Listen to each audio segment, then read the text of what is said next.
दोस्तों, पुलिस के सामने अगर किसी तफ्तीश के दौरान आपने ये चीज़ एडमिट कर ली या कन्फेस कर ले कि हाँ ये जुर्म मैंने किया है, या कोई भी ऐसी स्टेटमेंट जो उन्होंने बाई फोर्स आपसे ले ली, थ्रेट करके, टॉर्चर करके या तशद्दुद करके, तो फिर उसकी कोई हैसियत नहीं है।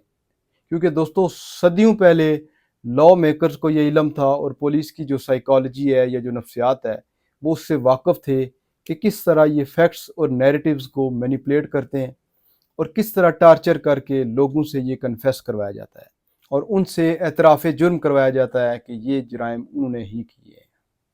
तो दोस्तों, जब भी पुलिस स्टेशन में आपको इन्वेस्टिगेशन के लिए बुलाया जाए या अरेस्ट करके लाया जाए और आप पर टार्चर किया जाए या आपको फोर्स किया जाए कि आप ये दस्तखत कर दें, अंगूठा लगा दें किसी जगह के ऊपर और ये आपके अगेंस्ट कोर्ट में एतराफ़ जुर्म प्रूफ कर दिया जाएगा, तो दोस्तों ऐसी बिल्कुल कोई प्रोविजन लॉ में मौजूद नहीं है।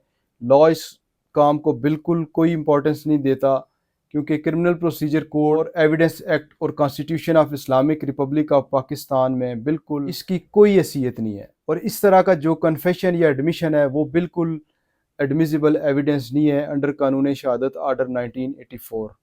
और कोई भी ऐसी स्टेटमेंट जो पुलिस को दी गई है इनएडमिसिबल एविडेंस है।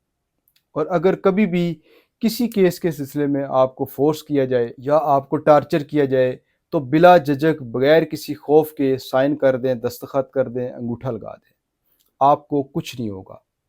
दोस्तों, वीडियो अगर अच्छी लगे तो शेयर कीजिएगा। Thank you so much. Allah हाफिज़।